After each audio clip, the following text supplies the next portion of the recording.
Utawala wa kijeshi nchini Madagascar umemwondolea hadhi ya uraia wa taifa hilo aliyekuwa rais wa taifa hilo na aliyeondolewa kwa njia ya mapinduzi ya kijeshi, Ande Rajoelina. Katika taarifa iliyosainiwa na waziri mkuu wa sasa wa Madagascar, Herinti Salama Rajaonarivelo, imerejea sheria inayosema kuwa mtu yeyote aliyepata uraia wa kigeni anapaswa kupoteza uraia wa Madagascar. Hii ni TriGen Media. Kiongozi huyu aliyepinduliwa, Ande Rajoelina, mnamo muongo mmoja uliopita alipata uraia wa taifa la Ufaransa, hatua ambayo ilimletea utata pia katika uchaguzi wa urais wa mwaka 2023, lakini sasa baada ya kupinduliwa imekuwa rahisi kwake sheria kuchukua mkondo wake. Pamoja na kuwepo kwa utata huo wa kisheria kuhusiana na uraia wake, lakini bado Rajoelina alishinda uchaguzi huo wa mwaka 2023 na kuwa rais, huku ushindi wake ukizua gumzo na kuchagiza zaidi kuondoka kwake kutokana na matatizo kama vile uhaba wa umeme katika taifa hilo,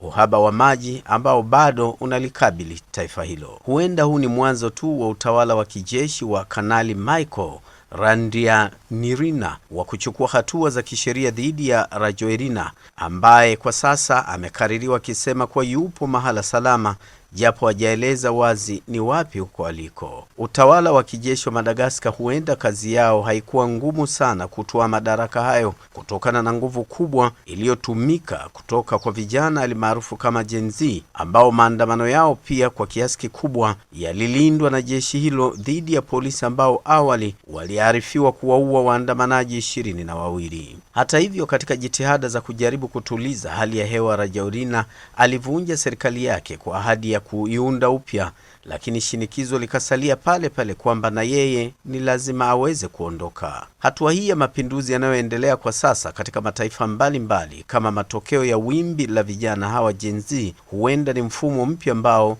utasumbua tawala nyingi za mataifa ya Afrika na duniani kwa ujumla. Hii ni TriGen Media.